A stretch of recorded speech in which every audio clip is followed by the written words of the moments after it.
With GLP-1, people will be losing muscle, and as a health coach, what would you recommend for people who wish to build muscle and regain their strength?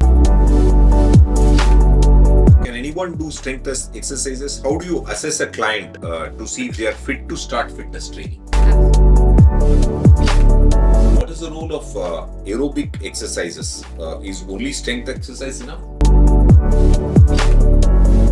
How are you helping people sustain their health and weight? Tell me something about your online programs.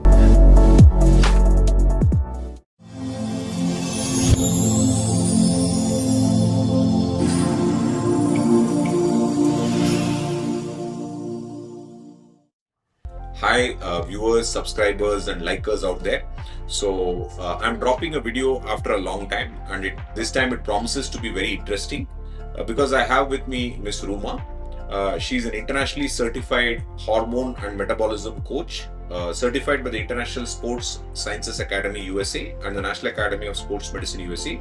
She's been awarded by the Times of India, recognized by the Government of India, and honored by the Economic Times for her work in the field of health and fitness. With 29 years of personal experience in the field of fitness and 8 years of transforming lives through her organization Navite, she has helped thousands of people reset their metabolism and reclaim their energy and youth and rebuild their confidence using science-backed, lifestyle-driven methods. So it's all hard work, but then she inspires people to work hard and reclaim their strength and fitness. And more personally, she's also my own fitness coach, and she's transformed my life as well. So it's only this podcast is a Guru Dakshina. Thank you. Thank you so much. Glad to be here. Thanks for the warm welcome. In today's podcast, so we're going to talk about the talk of the town. So as you all know, what is the talk of the town in our field? So when an endocrinologist and a fitness specialist come together, they have to talk about GLP-1, of course. So GLP-1 based therapies come with a great force into the public sphere. And we want to learn a little bit more about it, tease out the nuances of the medical aspects of GLP-1 use, and also the lifestyle aspects of GLP-1 use and the wellness aspect of GLP-1 use. Both the angles we look at, and how to use these tools very effectively to make your life more meaningful. That's the purpose of today's podcast. Ruma, I have some questions for you. So as we have talked, I've spoken a little bit about GLP-1. So I want to know from you, with GLP-1, people will be losing muscle, and as a health coach, what would you recommend for people who wish to build muscle and regain their strength? Yes, absolutely. That's an excellent question. And yes, we do know that when people are on a weight loss journey, they lose not just fat, but they lose muscle as well. And our main focus is to preserve the muscle, because muscles are the tissues that help us live a better quality of life, whether it be walking at an old age, whether it be sustaining yourself, not being dependent on wheelchair or being on bed, confined to bed, bedridden. Muscles help a lot, and that is what we need to preserve as well. And the best form of exercise to build and sustain muscle is strength exercises. So strength exercises can be done in different kinds of ways. Strength exercise, it is basically the muscle of our body which builds, and they build through some kind of a stimulus. So stimulus has to be some kind of a trigger that makes you grow. For example, when we are in grade 1, we do 1 + 1. But if we do not keep stimulating our brain, we do not go to the next level. Similarly, strength exercises also need to come with a stimulation, and the stimulation is the muscle growth. And those stimulation can either come from body weight exercises, can come from resistance band exercises, or can come from dumbbell exercises. Any kind of resistance that you can build will help us build our muscles, and that is, those are called strength exercises. Another question, can anyone do strength exercises? How do you assess a client to see if they are fit to start fitness training? Absolutely. So that's a great question because many people just jump into doing exercises without understanding whether the exercises are right for them or not. Exercises, before you start on any exercise, as you were mentioning, before you put people on medication, you do a set of assessment, right? An assessment is needed to happen for us to understand what level of strength exercises can be taken on by the body. For example, if a person has been exercising for many years, then they have a different level of strength exercises that they work. So as even Dr. Anantharaman, he has been exercising for many years, so his exercise intensity is much higher. Now, for example, vis-a-vis another person who has, say, any kind of knee injury, back injury, shoulder injury, elbow injury, any kind of injury, then there has to be a specific protocol for exercises for that person, and hence it needs to go through a complete assessment. What we do, we do a complete assessment of that person's fitness, their strength, fitness, how is their stamina levels, how is their flexibility. Once that assessment is done, then we are able to design our right exercise set for that person. And yes, it varies from people to people. Like the medicine dosages vary from people to people, exercise dosage also varies from people to people. Another question is, what is the role of aerobic exercises? Is only strength exercise enough? So do you also recommend aerobic exercises? All right. So in order to answer that question, let me take a step back to say that there are 5 pillars of physical fitness. One is stamina or cardiovascular fitness or the aerobic fitness. Second is strength, which is our muscular fitness. Third is flexibility, which is the mobility of our joint, range of motions. How much are we able to twist and turn, which keeps us safe from injury. Number 4 is balance. Number 5 is posture. So all of these 5 are important, not one over the other. For muscle building, it is strength. For building our heart health is cardiovascular fitness or aerobic exercises. How much time do these exercises take daily? Well, you can start from as minimal as 10 minutes a day, and that is where we start people on who have never exercised before in their life. So 10 minutes of strength exercises 3 days a week, 30 minutes of walking or 5,000 steps on regular days, 15 to 20 minutes of stretching or yoga on 2 to 3 different days, and then 1 day of rest. Just 10 to 15 minutes is more than enough. However, just to add on to that, 150 minutes. Yes, 150 minutes has been advised by WHO for proper health and well-being in a healthy individual. Yeah, 150 minutes of exercise per week. If I can actually button, I'll tell that it talks more about your aerobic exercise. 150 minutes of moderate intensity aerobic exercise reduces diabetes occurrence. Right. So this is from a trial called a diabetes prevention program. So where they did a placebo-controlled trial. So one group received exercise, the other group did not receive exercise. They just were advised you should move a little more. All right. They were not given any specific advice. So then they found that the diabetes prevalence plummeted by 80% when you did that. Wow. So when you do a combination of diet as well as exercise as well as weight loss. So that's the science behind the 150-minute number. But this should probably receive an update soon in the era of GLP-1 because strength training is something that is being studied very aggressively now. Right. So now there are some new metrics like 1 leg standing time, okay, sitting standing test. So these are being clinically used by doctors to study fitness. I see. So and Ruma ma'am has been in the strength training and exercise therapy sphere for almost 2-3 decades. So I think she's prescient. So the medical science is only catching up with the fitness world of it. Wonderful. That's really good to know because we have been seeing this trend in the past where even the medical professionals will have to start learning about fitness and health, overall health and well-being. This is an initiative by Government of India as well. And as Doctor, you rightly said that 150 minutes may be more than enough for certain individuals. but it is not enough to continue this for the longest period of time. You start with this moderate exercise, but there is something called progression as well. If we have to continue to build muscle, then it cannot stop in grade 1. We continue to move from grade 1 to grade 2 to grade 3, because this needs stimulus.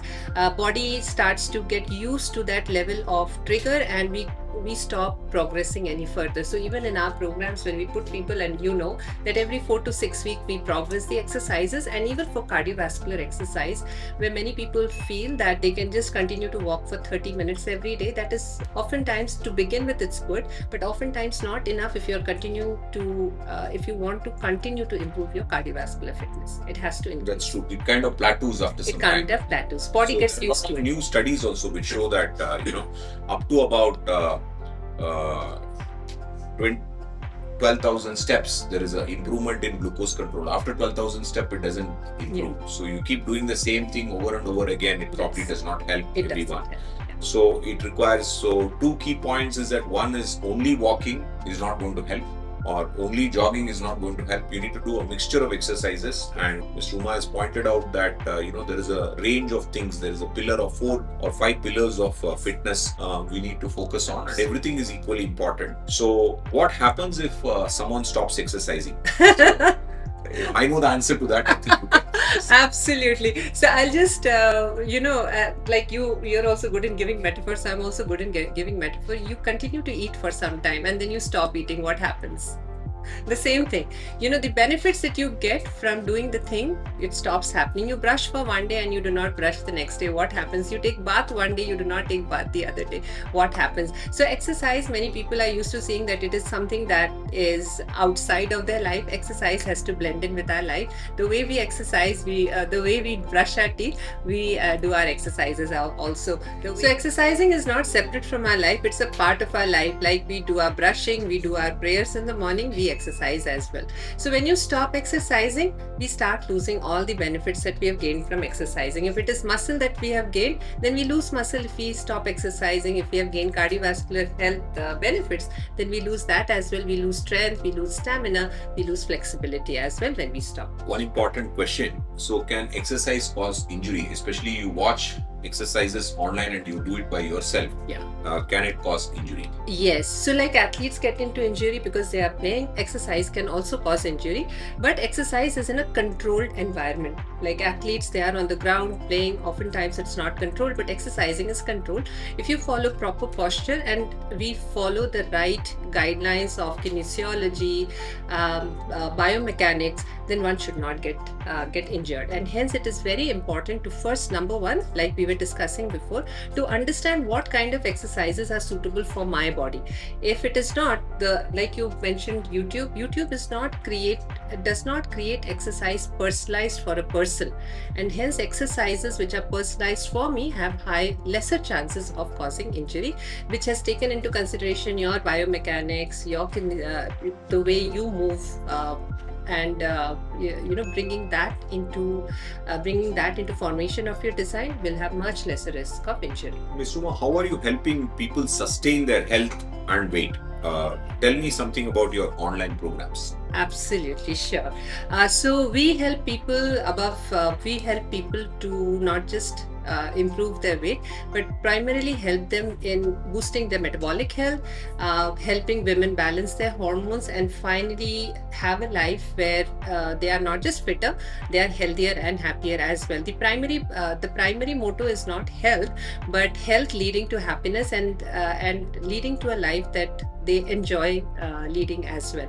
So what we do is, in our programs, we first, as any science-based program would do, we start with an assessment of their health, their fitness, their stress and sleep, as well as their dietary preferences, and based upon that we create a complete personalized program for that person and put that person on a program, and from there starts our monitoring and tracking. We are very technology-based, data-based and metrics-based organization where we help the people to also connect their wearable device to our app, where the data comes to us at real time, and it helps us to understand whether the person is progressing or regressing based upon their health goals and based upon the conditions that they have, the health conditions that they have. And it helps us to keep a very good view on a person's progress through their journey in Navitai. And this data is accessible to both our health coaches as well as me.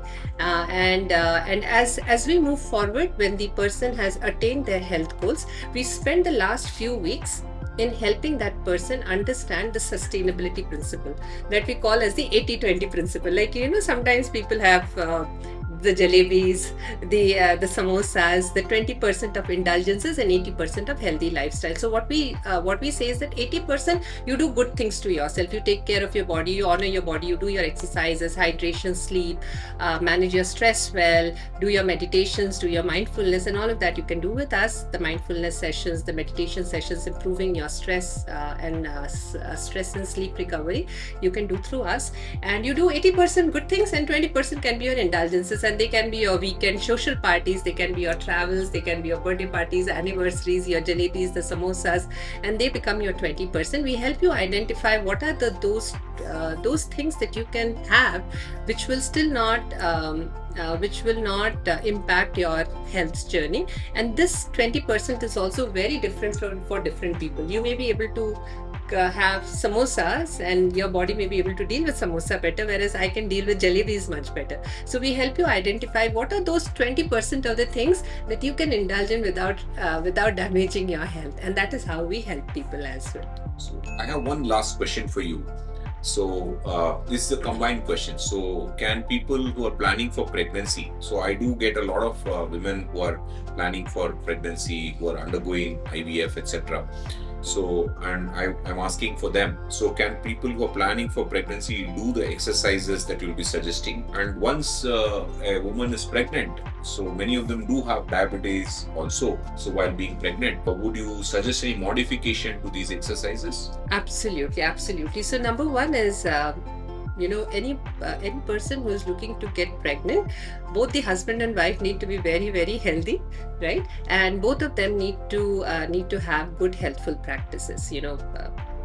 So the woman as well, and through the pregnancy journey. So before when the person is going through their IVF treatment, there is a point in time when we pause the strength exercises but keep them on a different mode of exercises, so that there is not a heavy pressure, so that it works with their medical treatment as well. So that is one part of that. When women are going through their IVF pregnancy, and we work with them to identify the right set of exercises and lifestyle practices for them.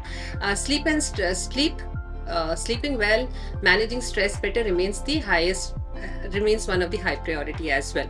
Now, once the person has become pregnant, the center of gravity shifts. As the child is growing bigger and bigger, the center of gravity shifts, and the way a woman can get up or turn around, twist around, changes as well. The body has changed, and the exercises have to be changed to work with that body that has changed. But at the same time, many women, they step behind from exercising when they get pregnant. They feel that they are patient and they should be bedridden. But I can tell you that we work with many women who have exercised with us through pregnancy, and their deliveries have been very has been very smooth. We help on building the leg muscles which are needed for during the time of delivery of the child. We work on the glute muscles which also helps, and with all of these, the pregnancy becomes pleasurable and the delivery becomes much smoother. And to add that, I had two deliveries. I'm myself 50 years old, and through each of my pregnancy, I was exercising till the last day of my pregnancy, till the last day of my delivery, till the time I got admitted in the hospital. I had two normal deliveries, and right after the delivery, within 6 weeks, my doctor got me on exercises as well. I think this area requires a lot more attention. Yes, it does. Than what it's yes. Paid. So I feel that it's very relevant, and it is not talked about at all. Yes. Like now we are talking about strength training, which the medical science never used to talk about. So uniformly, what I see in my medical fraternity is that majority of pregnant ladies are asked to take rest once they are pregnant.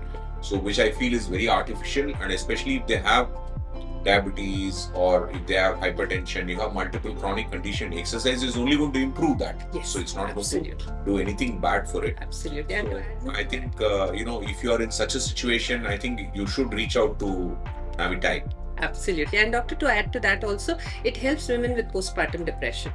I myself was into postpartum depression, but when I started exercising, it gives you a different quality of thoughts, your emotions. They start to channelize as well, taking us out of postpartum depression without any medicines or any psychiatric counseling. Thank you, Ruma ma'am, for coming on to my channel and educating the viewers about the role of fitness in health and exercise in health.